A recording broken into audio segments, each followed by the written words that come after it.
Welcome to idea info channel. இன்னைக்கு நாம super கிறிஸ்பியான வாழைக்காய் சிப்ஸ், பனானா சிப்ஸ் எப்படி பண்ணலாம் தாங்க பார்க்க போறோம். ஸோ வீடியோவில் சொல்லியிருக்கிற ஐடியாஸ் அண்ட் டிப்ஸ் நீங்கள் ஃபாலோ பண்ணீங்கன்னா சிப்ஸ் உங்களுக்கு நல்லாவே கிறிஸ்பியாகவும் கிரன்ச்சியாகவும் வரும். ஸோ வாங்க நம்ம இப்போ வீடியோவில் போகலாம். இதுக்கு ஒரு வாழைக்காய் எடுத்துக்கலாம். வாழைக்காயில் நிறைய பெனிஃபிட்ஸ் இருக்குங்க. உங்களுடைய சுகர் அண்ட் தென் பிபி லெவலை நல்லாவே இது கண்ட்ரோல் பண்ணும். அப்படின்றதுனால உங்களுடைய டைஜஷன் அண்ட் தென் கட் ஹெல்த்துமே இது நல்லாவே இம்ப்ரூவ் பண்ணும். ஸோ இப்போ ஒரு வாழைக்காவை தோல் சீவி நம்ம எடுத்துக்கலாம். கார்னர் மட்டும் கட் பண்ணிக்கோங்க, மேலே கட் பண்ணாதீங்க. அதுதான் உங்களுக்கு ஜஸ்ட் ஒரு ஹோல்டர் மாதிரி யூஸ் ஆகும். ஒரு சீவல் மாதிரி எடுத்துட்டு ஜஸ்ட் இப்படி சீவி பாருங்க.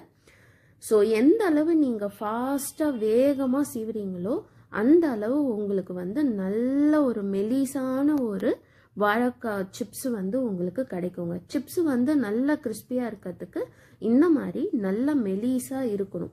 அப்போ தான் நீங்கள் எண்ணெயில் போட்டு பொரிக்கும் போது நல்ல கிறிஸ்பினஸ்ஸாகவே உங்களுக்கு கிடைக்கும். பார்த்தீங்களா எந்த அளவு தின்னாக இருக்குன்னு பாருங்கள். ஸோ இந்த அளவு தின்னாக இருந்தால் நல்லாயிருக்கும்.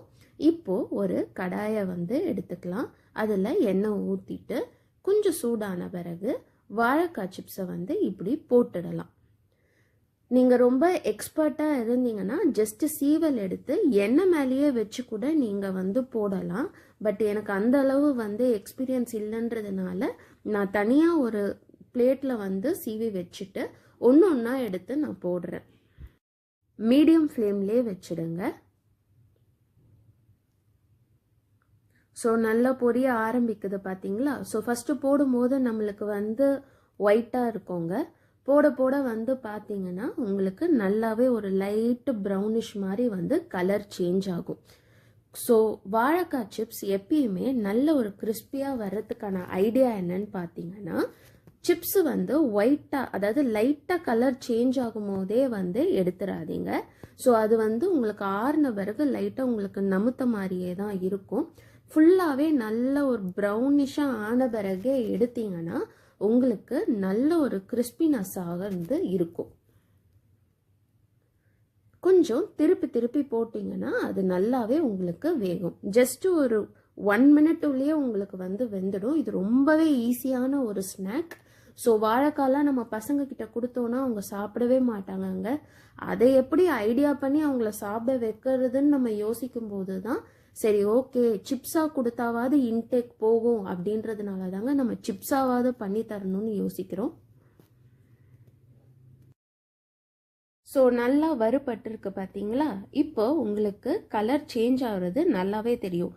நீங்கள் கிளறி விடும்போதே உங்களுக்கு ஒரு லைட்டான ஒரு சிப்ஸ் மாதிரியே உங்களுக்கு ஃபீல் ஆகும் அந்த கரண்டிலேயே. ஸோ இந்த மாதிரி நல்லா ப்ரௌனிஷாக ஆன பிறகு நம்ம எடுத்துடலாம். ரொம்பவே ஈஸியாக ஒரு குழந்தை கூட, ஒரு சின்ன பசங்க கூட இந்த சிப்ஸை செய்யலாங்க. ஒரு பிளேட்டில் டிஷ்யூ பேப்பர் மாதிரி வச்சு அதில் நம்ம எடுத்த சிப்ஸை போட்டுடலாம். ஸோ இதே மாதிரியே நெக்ஸ்ட் பேட்ச் எடுத்துக்கோங்க. இப்போ பாருங்கள், ஜஸ்ட்டு ஒரு 2 ஃபிங்கரில் உடைச்சா எப்படி பட்டுன்னு அப்படியே அழகாக உடையுது பாருங்கள். ஸோ நெக்ஸ்ட் பேட்சும் போட்டாச்சுங்க. அவ்வளோதாங்க.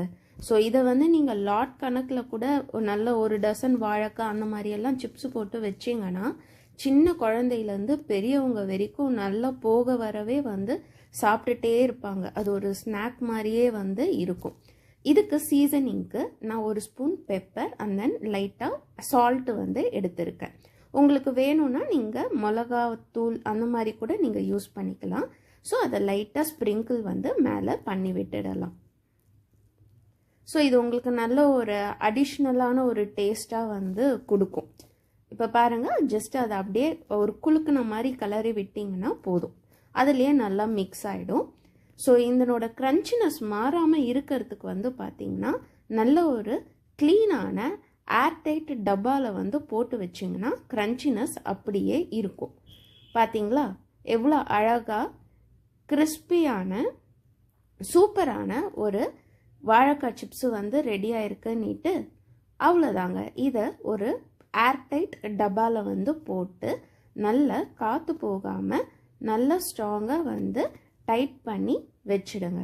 அவ்வளோதான். ஸோ நீங்களுமே உங்கள் வீட்டில் இதை செஞ்சு பார்த்துட்டு எப்படி வந்ததுன்றதை கமெண்ட் செக்ஷனில் மென்ஷன் பண்ணுங்கள். ஸோ வீடியோவை லாஸ்ட் வரைக்கும் பார்த்ததுக்கு தேங்க்யூ ஃப்ரெண்ட்ஸ். ஸோ நெக்ஸ்ட் வீடியோவில் உங்களை பார்க்கலாம். ஐடியா இன்ஃபோ சேனலை சப்ஸ்கிரைப் பண்ணுங்கள், லைக் பண்ணுங்கள். தேங்க்யூ.